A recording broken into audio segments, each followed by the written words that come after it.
ایک سلطان یحییٰ نام کا بادشاہ گزرا ہے. عرب کے کچھ حصوں کا حکمران تھا تو اس کو بڑا شوق تھا لوگوں کو بانٹنے کا. دو قسم کے لوگ ہوتے ہیں نا, کچھ کو جمع کرنے کا شوق ہوتا ہے, کچھ کو شوق ہوتا ہے کوئی روٹی کھا لے. حضرت ابراہیم علیہ السلام بغیر مہمان کے کھانا, کچھ ایسے بھی ہوتے ہیں جن کے گھر بندہ چلا جائے تو پتیلی پہ ڈھکنا دے لیتے ہیں. اپنا اپنا فرق ہے نا جی, ہر آدمی کا اپنا اپنا ذوق ہے. منت کرتے ہیں کسی کی. مجھے بڑی بات پسند ہے شیخ سعدی کی, قرضے لے لے کے مہمان نوازی کرتے تھے. ایک دن سارے مقروض کٹھے ہو گئے, کہنے لگے بابے پیسے دے.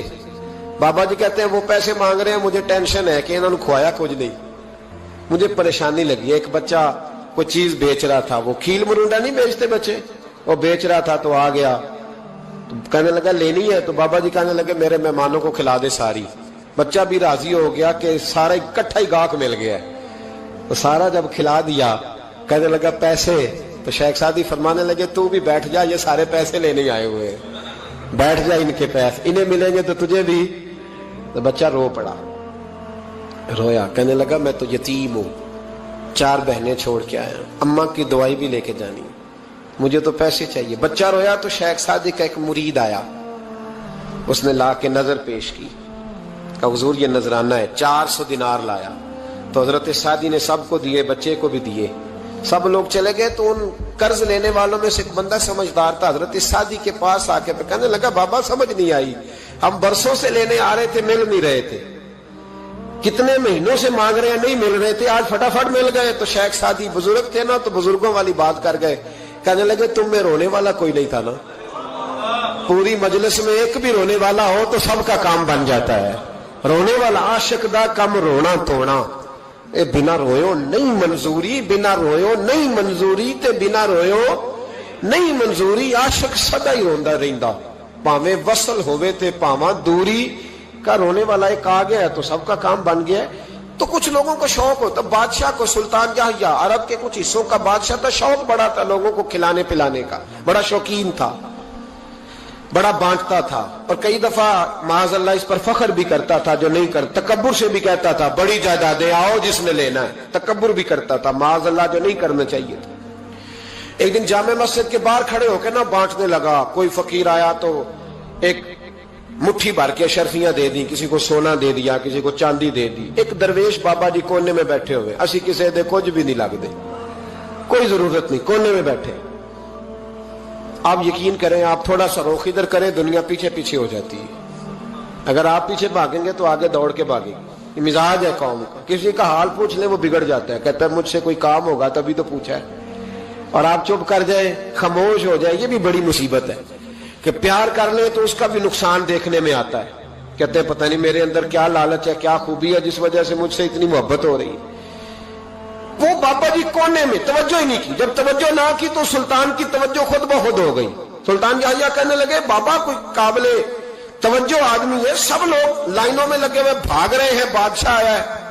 یہاں تو شادی پہ کھانا کھل جائے تو بڑے بڑے امیروں کا پتہ چل جاتا ہے کہ بننے کیا لگا ہے. کہتے پتہ نہیں دوبارہ چھوٹے گوشت کی ٹرے آئے گی کہ نہیں آئے گی, اور اتنا سارا رکھ لیتے ہیں کہ المان والحفیظ. بڑے بڑے امیروں کے پول کھل جاتے ہیں, پتہ چلتا ہے کتنے تگڑے امیر ہیں. تو جب اس نے کہا شرفیاں, سونے, ہیرے, جواہرات, تو جو نہیں تھے فقیر وہ بھی لائنوں میں لگ گئے. لیکن وہ فقیر پھٹے پرانے کپڑے, سانو تخت ہزارے دی لوڑ کیے, نالے کی لگے شہر بمبول دے نال, اسی اپنی بال کے سیکنے, سانو کی لگے کسے اور دے نال. اور اقبال نے اس کی تشریح کی. اقبال کہنے لگے ہوا گو تند و تیز ہے لیکن چراغ اپنا جلا رہا ہے. ہوا گو تند و تیز ہے, تیز ہوا میں چراغ نہیں جلتے. ہوا گو تند و تیز ہے لیکن چراغ اپنا جلا رہا ہے. وہ مرد درویش حق نے جس کو عطا کیے ہیں انداز خوش روانہ, فرماتے ہیں جسے اللہ نے بے نیازی دے دی, لالچ سے دور کر لیا, وہ کسی کی پرواہ, وہ اپنا چراغ جلاتا ہے. اپنی مٹی پہ چلنے کا سلیقہ سیکھو, سنگ مرمر پہ چلو گے تو پھسل جاؤ گے.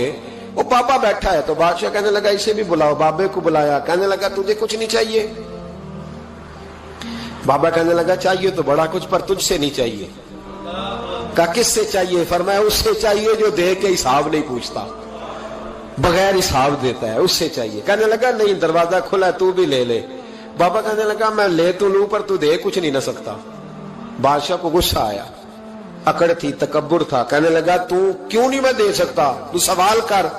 तो बाबे ने साथ वाले फकीर से लकड़ी का काला प्याला पकड़ा, होते ना फकीरों के पास मांग, लकड़ी का काला प्याला, तो कहा लो दे दो कुछ।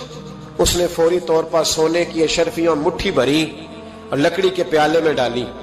अब जब प्याले में डाली तो कड़ कड़ की आवाज तो आई, पर पता नहीं वो किधर गई सारी अशरफियां। दूसरी मुट्ठी डाली तो फिर कड़ कड़ की आवाज आई, पर अशरफियां किधर गई कोई पता नहीं चला। तीसरी, चौथी, पांचवी, बाबे का प्याला खाली का खाली। 2 दफा भी, 4 दफा भी। ये बादशाह लोग जिद्दी होते हैं, मानते नहीं जल्दी, क्योंकि इन्हें किसी ने बता दिया होता है ना सारा कुछ तुम ही हो, अड़ जाते। हाँ हाँ, जो जिस मनसब पे भी बादशाह होता है अड़ जाता है।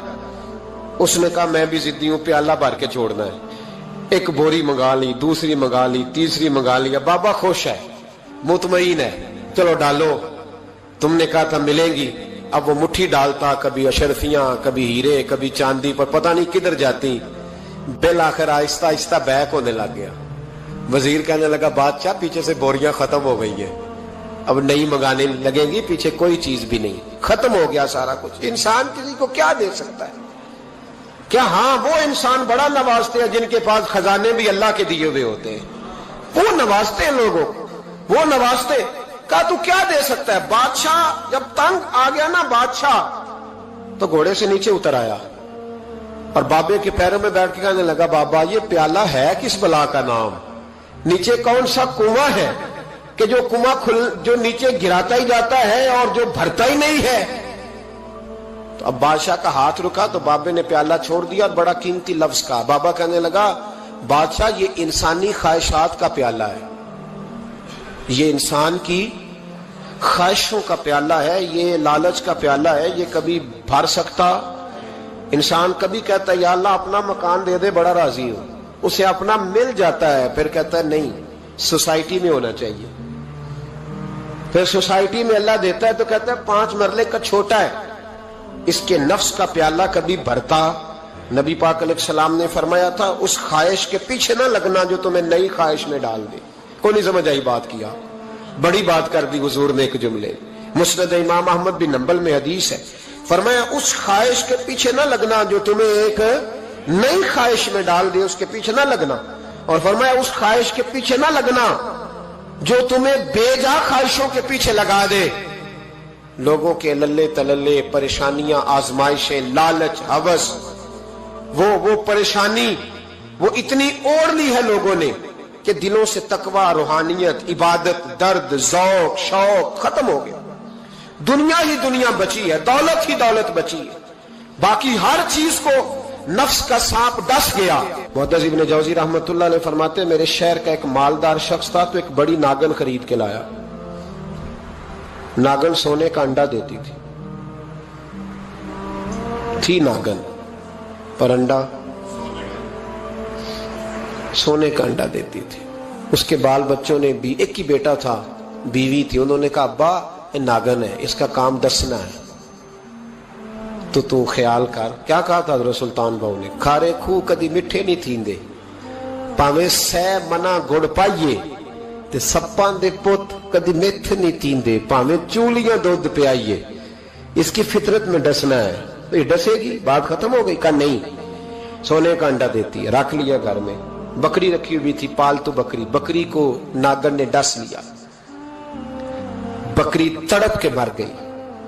बीवी और बेटा कहने लगे ख्याल कर, बकरी को डस लिया ना उसने कहा बकरी कितने की? का 6 दिनार की। सोने का अंडा कितने का? का 50,000 दिनार का। तो कहने लगा छोड़ो, अंडा तो मिल रहा है ना, अगरचे नागन है, अंडा तो आ रहा है ना। कुछ दिनों के बाद घर में घोड़ा रखा था, घोड़े को डस लिया, तड़प के मरा घोड़ा। उसको फिर समझाया बीवी और बेटे ने कि बस कर दे, ये नागन है, ये डसेगी। उसने कहा घोड़ा कितने का? का 20 दिनार का। तो अंडा कितने का? 50,000 दिनार का। तो छोड़ो, घोड़ा मरने तो नया ले आएंगे। अल्लाह अकबर। एक नौकर घर में रखा था जानवरों को चारा डालने को। अचानक उसने चारा जो उठाया तो अंदर वो नागन बैठी थी। उसने हाथ पे डसा, गरीब ने चीखे मारी, चीखे। पर गरीबों की चीखें लोगों को सुनाई नहीं ना देती। गरीबों की चीखें लोग दरवाजे बंद कर लेते हैं। लोगों ने इसलिए काले शीशे लगाए हैं कारों को कि गरीबों की चीखें ना दिखाई दे ना सुनाई दे। नागन में डसा, चीखने लगा नौकर, लेकिन गरीब का खून भी सस्ता होता है ना, उसका सारा वजूद जहर से फट गया। लेकिन मालिक को तरस न आया, कहने लगा नया मुलाजम आ जाएगा। अब बीवी और बेटे ने पैरों में बैठ के समझाया कि बस कर दे, इसको छोड़ दे कहीं या मार डाल, ये नागन है। वो कहा पागल हो गए हो, कभी सोने का अंडा देखा है? सोने का अंडा देती है। वक्त गुजरने लगा, चंद महीने सुकून के गुजरे, लोग बात भूल गए। एक दिन सवेरे सवेरे कमरे से मां के रोने की आवाज आई, और जब अम्मा चीखी, खामन दौड़ा तो कहने लगी ले तेरे सोने के अंडे बच गए। और वो देख मेरे बेटे को डस के बिस्तर से उतर गई है। वो देख मेरा इकलौता बेटा। अभी बेटे को उठा के तबीब के पास ले जाने ही लगे थे, वो अपने घर के दरवाजे तक पहुंचा था कि जनाब इजराइल पहले तशरीफ ले आए। अब जब वापस आया, बेटे का जनाजा बड़ा मुश्किल है बाप के लिए उठाना, बड़ा मुश्किल है, बड़ा मुश्किल। रोने लगा, चीखने लगा। एक बेटा वो भी पर्दा कर गया। जनाजा उठा, लोग उसको दफन करने के लिए निकले तो मां ने भी सारा सामान समेटा। मां ने भी वापस आके कहने लगा तू कहां जा रही है? कहने लगी इस वेड़े में, इस सहन में मेरे बेटे की मौत हुई। यहां सोने के अंडे बचे पर मेरा बेटा नहीं बचा। मैंने उस आंगन को क्या करना है जिसमें सोना तो पड़ा हो पर बेटा मां पुकारने वाला हो ही कोई ना। मेरी तो सारी आरज़ुएं उजड़ गई, तेरे लालच ने हर चीज तबाह कर दी। कहने लगा मैं इसे मार डालूंगा, निकाल दूंगा, अब क्या फायदा। तो खत्म हो गई बात। बेकदरा कुछ कदर न जाती, कीती खूब तसल्ली हूं, दुनियादार पुजारी जर दे, कुत्तियां दे गल टल्ली हूं, अब क्या फायदा। बीबी निकली तो शख्स चौक में आया, डंडा लिया, नागन को मारा। और इब्न जौजी फरमाते हैं वो पागलों की जिंदगी बसर करता था। उसके दाएं बाएं सोने के अंडों का ढेर लगा होता था। वो लोगों को कहा करता था मेरे जैसे लालची न बनना, मेरे पास ना बीवी बची, ना बच्चे बचे, ना घर बचा, ना कोई वफादार बचा, हाँ मेरे पास दौलत बच गई।